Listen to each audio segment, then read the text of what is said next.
What really happened between the moment the Berlin Wall fell and German reunification? Not even 3 weeks after the wall fell, West German Chancellor Helmut Kohl presented a 10-point plan for German reunification without even contacting the Allies who at that time still occupied the country. In the East, meanwhile, the system was crumbling. Egon Krenz, who had only just come to power, resigned, and he was replaced by Prime Minister Hans Modrow, who, while still a communist, paved the way for democracy. The big moment came on the 18th of March 1990, when East Germans voted in their first free and fair elections for the first time since the 1930s. The overwhelming winner of the elections was the Alliance for Germany, which had the full backing of Helmut Kohl in the West and his party, the CDU. Change started to happen rapidly. Loads of new border crossings were opened in the Berlin Wall, and on the 1st of July 1990, East and West Germany went through currency union.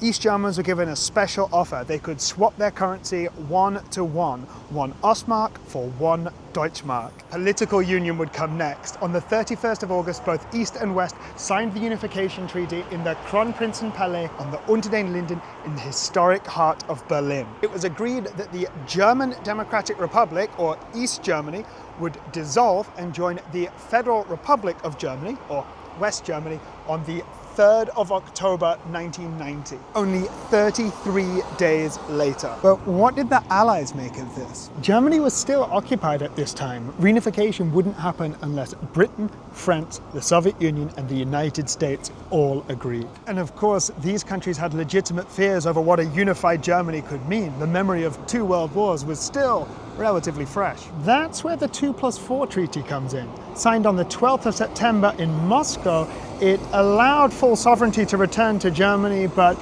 under some conditions. The size of the unified country's military would be limited, as would its access to certain kinds of weapons, and crucially, its border along the Oder-Neisse line with present-day Poland would be guaranteed as permanent. And so with the 2 Germanys and their 4 occupying powers all agreeing that everything was in place, we reach October. And on the night of the 2nd, before the country comes back together, a huge crowd gathers here in front of the Reichstag building, in front of Germany's historic parliament.